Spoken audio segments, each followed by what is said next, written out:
Eu saúdo todos aqueles que nos assistem com a paz do Senhor Jesus. Nós somos a Igreja Cristã Maranata e você agora está acompanhando o programa da Igreja Cristã Maranata, um programa que tem abordado as 7 cartas do Apocalipse.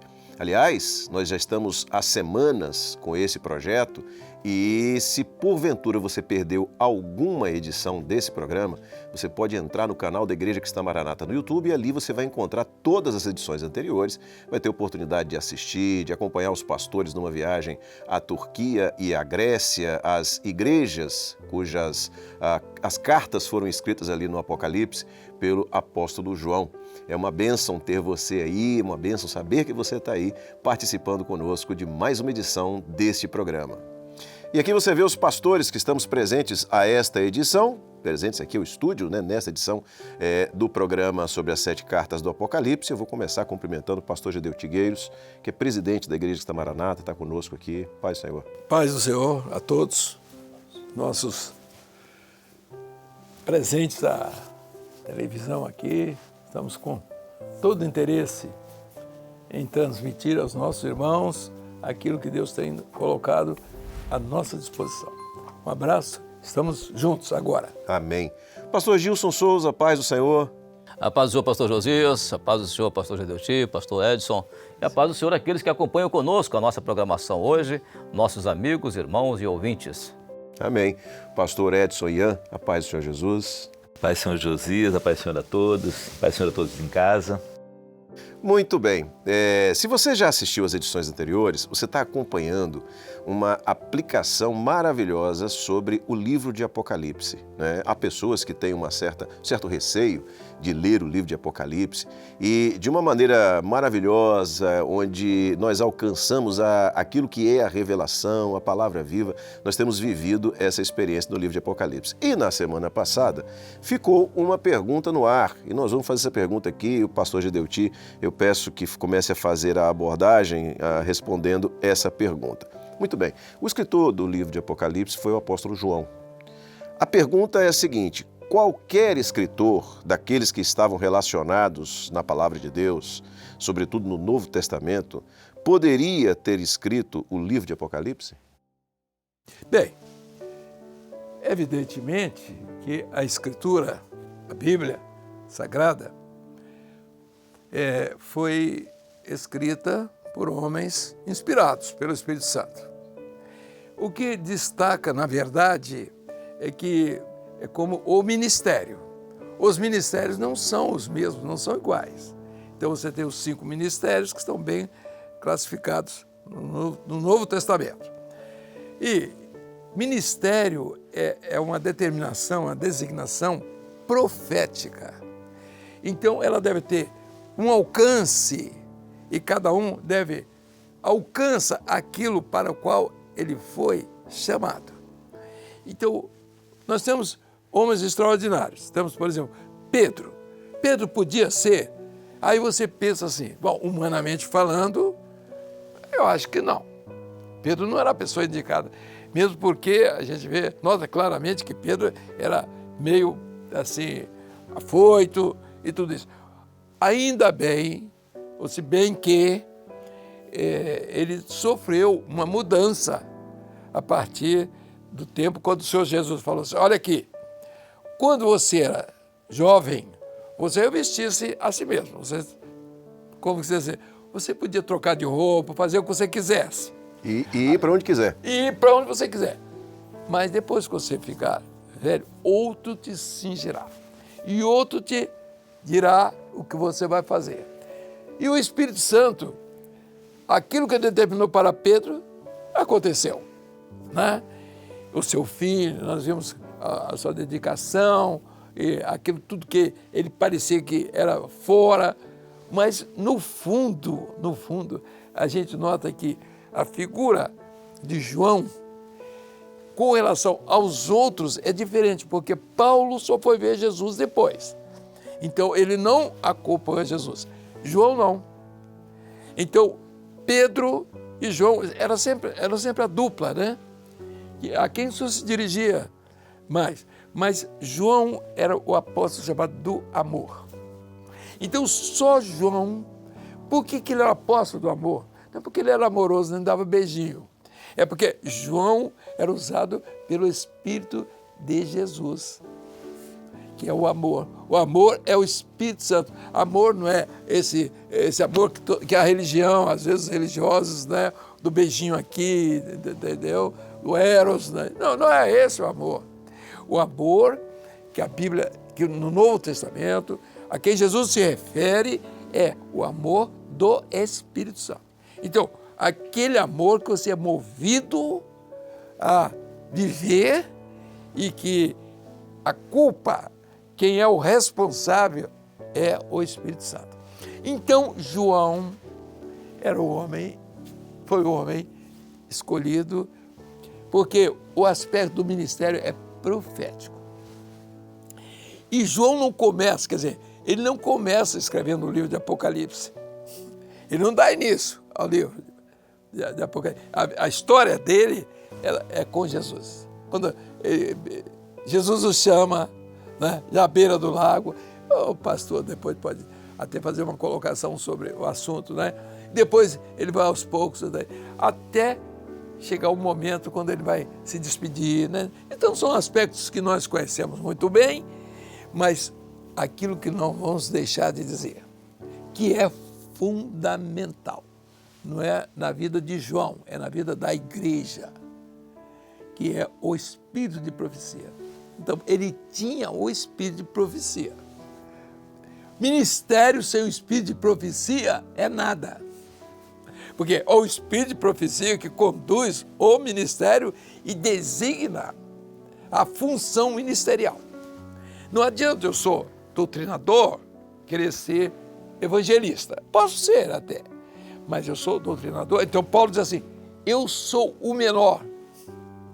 Eu sou o menor. Na mão de Deus, o menor. Por quê? Porque ele era doutrinador. Então, ele podia dizer assim, não, eu sou o maior. Então, o maior não é o doutrinador. O maior, na mão de Deus, é o evangelista. Aquele que vai na frente.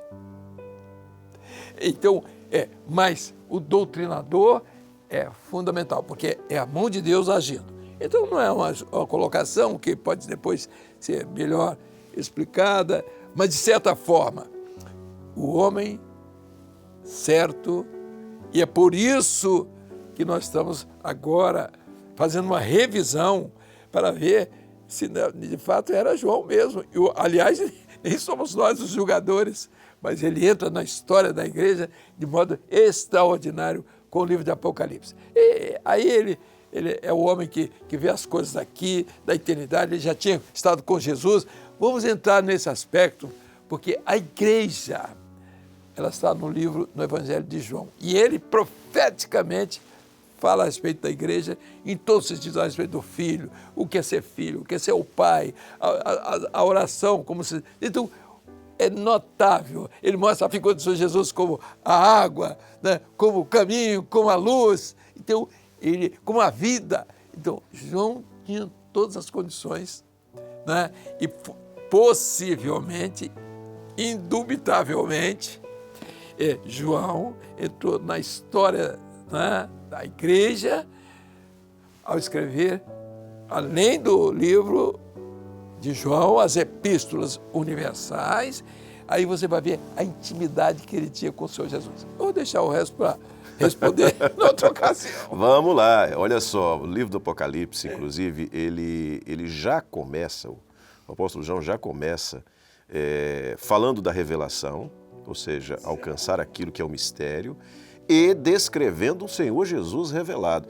Antes de eu passar a palavra para o pastor Gilson, eu quero fazer uma recomendação para você que está nos assistindo. Todos os domingos, às 10 horas da manhã, pelo canal da Igreja Cristã Maranata, no YouTube, pelo sistema multiplataforma da Igreja Cristã Maranata, e também presencialmente nos templos da Igreja Cristã Maranata, nós temos a Escola Bíblica Dominical. E nós estamos aprofundando esse assunto também na Escola Bíblica Dominical. Se você se interessou, é nosso convidado para assistir ou para participar de um culto na Igreja Cristã Maranata, tá bom? Aqui nesse QR Code que está aparecendo, você encontra a Igreja Cristã Maranata mais perto da sua casa, para você estar aos domingos, invariavelmente às 10 horas em ponto, tá bom?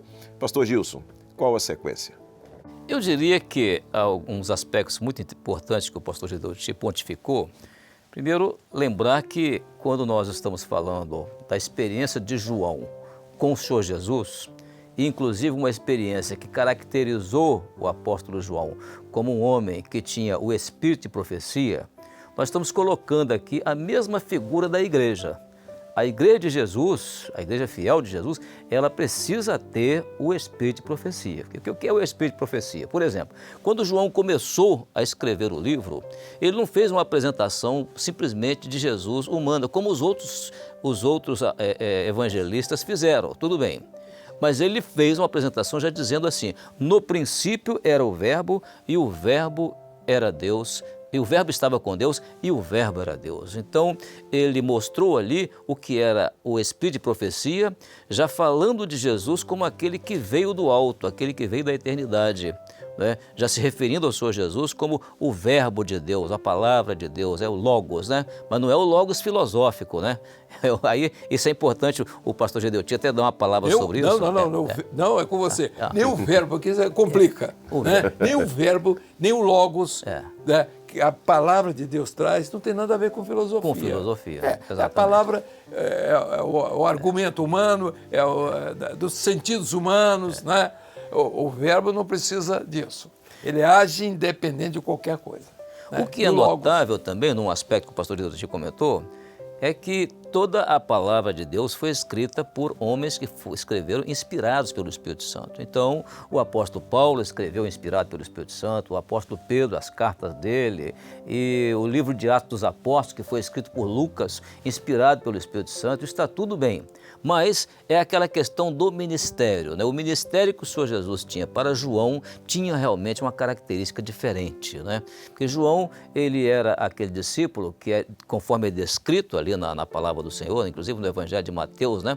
No capítulo 17, fala que João, ele era o discípulo a quem Jesus amava. Então, tinha uma característica, ele tinha um cognome, o discípulo a quem Jesus amava. Está lá escrito no Evangelho de Mateus. Agora, o que é notável é que cada um daqueles que escreveram os evangelhos, escreveram dentro de uma característica. Por exemplo, Mateus escreveu a respeito de Jesus, falando que Jesus era rei, porque ele escreveu para os judeus.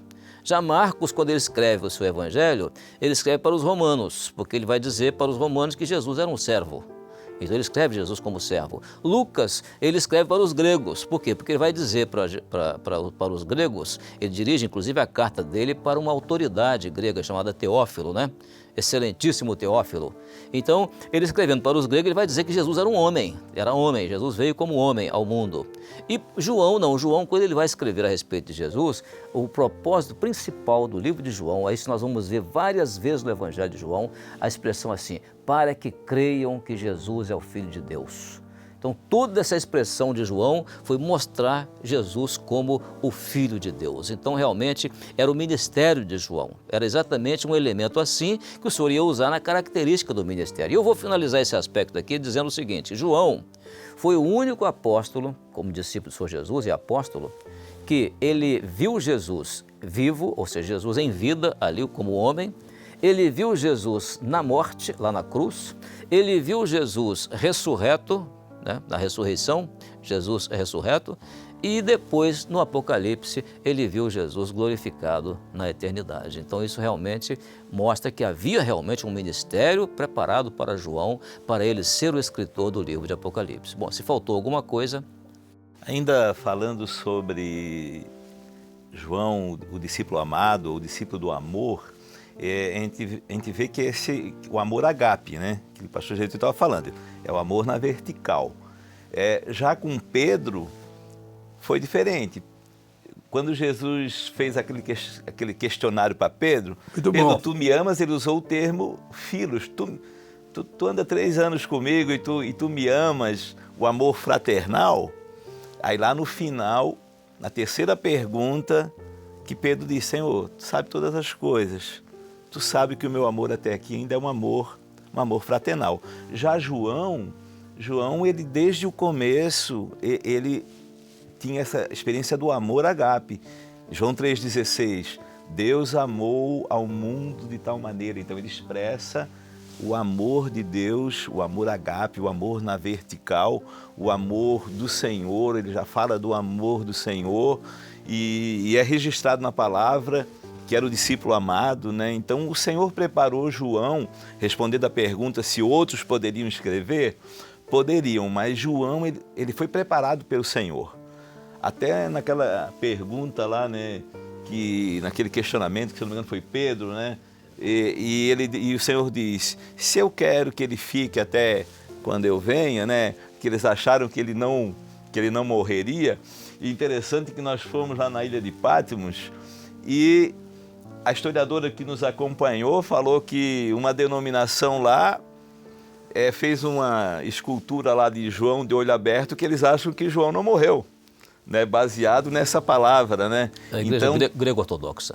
Ortodoxa grega. A grego-ortodoxa. Eles creem que João não morreu. Então, eles creem, né? Ela colocou isso para nós, que eles creem que João não morreu. Mas, na verdade, a gente vê que o Senhor preparou para ele ficar mais tempo. E outra coisa, por exemplo, nenhum outro discípulo, nenhum outro apóstolo teria condições de escrever sobre para as 7 igrejas. Porque quando houve a diáspora lá, a perseguição de Nero, que matou a muitos, o Senhor preservou João e depois ele foi para aquela região da Ásia Menor lá. Até estudando, eu creio que ele saiu lá meio que para fugir, né? Não com medo, era mas diáspora mesmo. Mas fazia parte da diáspora. Fazia parte do projeto. Da diáspora, né? Fazia parte da diáspora. Então ele foi para aquela região, né? E ele deu continuidade na primeira viagem, segunda viagem, terceira viagem.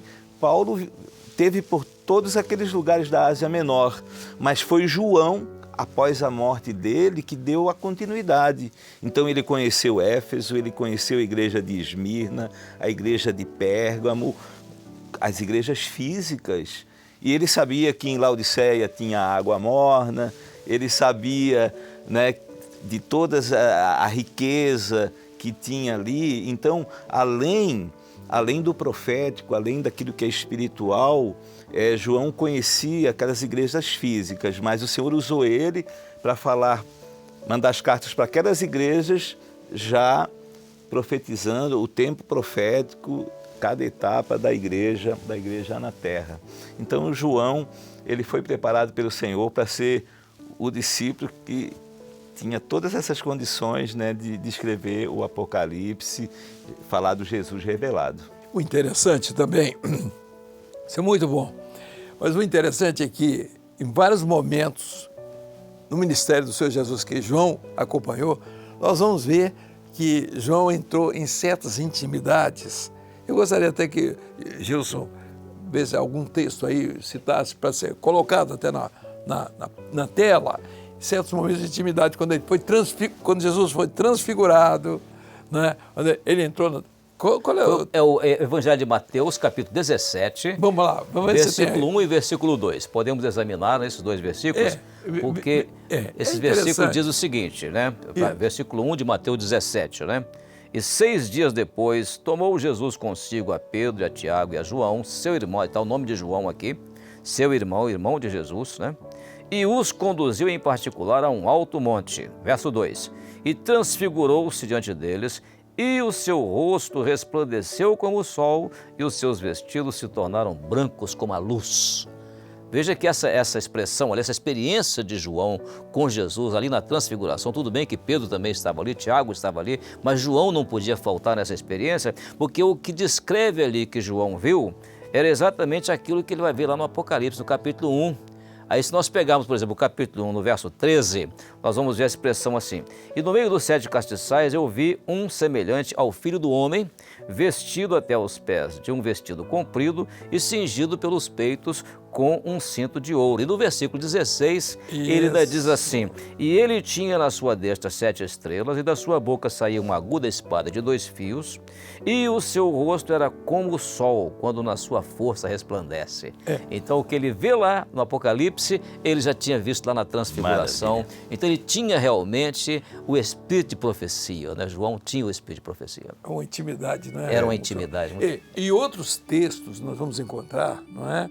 também pode ser lembrados aqui, da figura de João, né, quando ele caminha com o Senhor Jesus, até mesmo na ressurreição, até na morte, né, quando Jesus se refere aos cuidados com a mãe, que era Maria, né, filho, eis aí a tua mãe. É como que dizer assim, nós somos irmãos, né? Nós somos irmãos, nós nos conhecemos, né? Na vida e na morte. Nós somos irmãos para a vida e para a morte, né? Ele se identifica como que diz assim, olha aqui, nós somos a mesma estirpe, o mesmo povo, a mesma nação, né? E nós, aquela despedida ali, né? Porque quando ele falou, filho, eis aí a tua mãe, era a despedida, né? Vamos embora, eu vou para o Pai, né? Mas o que nós vimos de muito importante com relação às cartas é que nessa primeira carta, nós vemos, já falamos sobre isso, foi sobre a palavra. A palavra, porque era a função dos 7 Espíritos de Deus naquele período que era a igreja de Éfeso. A palavra, relembrando, a palavra Éfeso quer dizer aceitável. O Senhor aceitou aquela igreja.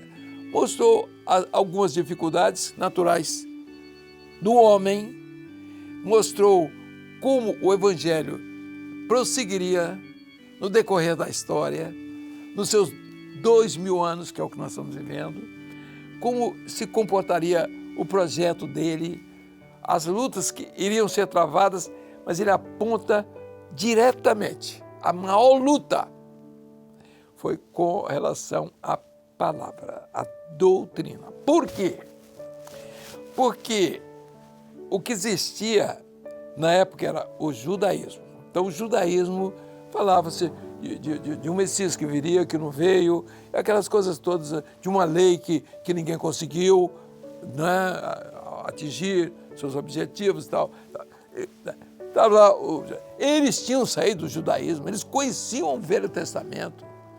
Paulo, João, eles conheciam profundamente o Velho Testamento. E para tirar aquela ideia do Velho Testamento e colocar a doutrina, era necessário que houvesse uma mudança completa. E essa mudança completa tinha que ser feita pelo Espírito Santo.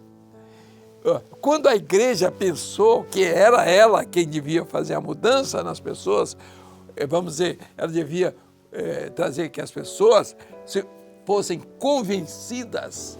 Então, eles tinham a sua estrutura eclesiástica. Ele coloca os cultos imitando o Velho Testamento para dizer que Jesus estava presente. Quando aquilo ficou para o passado, né? Então o Evangelho passou a ser uma coisa completamente diferente. Era uma experiência pessoal que o paganismo não tinha. Por quê? Porque a verdade era uma verdade relativa, que é a verdade do homem, que ela é filosófica, é teológica e até patológica também. Quando você vê pessoas assim, muito acesas, muito, né, fanáticas, que não vê as coisas, troca uma coisa, tá, com o pão da padaria pelo pão da eternidade. É um fanatismo. Né? Como é que, né, há um hino que diz assim, ou não confundas a pátria terrestre com os fulgores da pátria da fé. Os fulgores da pátria da fé são diferentes. O pão, Jesus, ele usa pão, água, como elementos que fazem parte, não é? É uma palavra grega até, que usa para essa colocação, onde é a expressão de Deus, vem dele, não é H2O, não é pão da padaria. Então, Aionios. Aionios. Isso, a palavra Aionios é a palavra grega que mostra que isso é da parte de Deus. Então, voltando só um pouquinho aqui, para dizer que, na verdade, a igreja, a grande luta dela foi... Então, por isso, a operação do Espírito Santo, porque era preciso estabelecer a doutrina. O paganismo era tudo aquela realidade né, humana completamente. E não somente isso, mas essencialmente existiam aqueles que estavam muito preocupados com filosofia, não é? Então, os epicureus, os gnósticos, a gnose era a palavra utilizada, que era o período, os 100 primeiros anos, era o helenismo, né? Então, a gnose, e ser gnóstico, é você alcançar, através de sabedoria, alcançar uma coisa que você não sabe onde é que está, que era Deus com a eternidade, que ninguém sabe onde começa, nem termina, e continuou para o mundo. O cristianismo continuou o mesmo, pregando as mesmas coisas de um evangelho que não é, o evangelho não é a verdade absoluta, são verdades parecidas, né? O filósofo queria imitar a mesma fé, a fé do cristianismo. Como? De que jeito? E alguns até morriam por isso, que é o caso de Justino, o Marte, né? Ele não morreu por causa do cristianismo, ele morreu porque ele entendia que Jesus era o grande filósofo. Então, e tanto que ele não tirou a roupa que eles usavam, não é? A capa de filósofo. Bem, eu acho que o tempo já está. Mas ainda só, pegando isso que o pastor falou, e até o pastor citou no último episódio, a oposição à palavra. A religião da época, o próprio judaísmo, né, os que se converteram, o senhor falou lá do concílio de Jerusalém, que foi justamente para tirar isso, né? Queriam que continuasse a circuncisão, continuasse a lei de Moisés. E no Concílio de Jerusalém deu uma ajustada. Paulo volta da terceira viagem em Jerusalém, já tinha formado novamente uma oposição, novamente prenderam ele, machucaram ele. Lá a autoridade lá teve que proteger ele, porque queriam matar por causa da lei. Esse é aquele que está falando contra Moisés, contra a lei, voltou novamente. E daí os estoicos e os epicureus, aí os filósofos, né, aí foi Paulo que enfrentou lá em Atenas, em Corintos, vinham querendo pregar a felicidade aqui na terra, a felicidade sem Deus. E aí Paulo disse, né, nesse caso foi Paulo, né, se é isso aí, então comamos e bebamos que amanhã morreremos. Né? Miserável, né? Somos as mais miseráveis de todas as criaturas, se cremos nessa verdade relativa, né? Essa é a verdade relativa. Então, a grande preocupação nossa não é de sermos uma igreja A, B, C. A grande preocupação nossa é despertar os nossos irmãos até de outros grupos evangélicos a entender que existe uma verdade relativa e uma verdade absoluta. A verdade relativa é a religião. Ela bota uma coisinha aqui, bota outra coisinha ali. Então, são verdades relativas. A verdade absoluta é do Espírito Santo. Tanto é verdade que a experiência, nós estamos falando sobre o ministério dos apóstolos, né? A grande experiência de Pedro foi exatamente esta. Porque quando Jesus perguntou ao colégio apostólico o que os homens diziam a respeito dele, de Jesus, eles deram a informação. Cada um tinha uma verdade a respeito de Jesus, mas eram verdades relativas. Mas quando perguntou a eles, aí veio uma verdade absoluta, que quando Pedro disse, tu és o Cristo, filho do Deus vivo, então imediatamente Jesus, não, isso veio do Pai, ou seja, isso é uma verdade absoluta, né? Veio do Pai. Eu saúdo com a paz do Senhor Jesus, me despeço de vocês com a paz do Senhor Jesus. Igualmente. E para você que nos já nos assiste, na semana que vem a gente volta com mais uma edição desse programa. Deus abençoe, a paz do Senhor.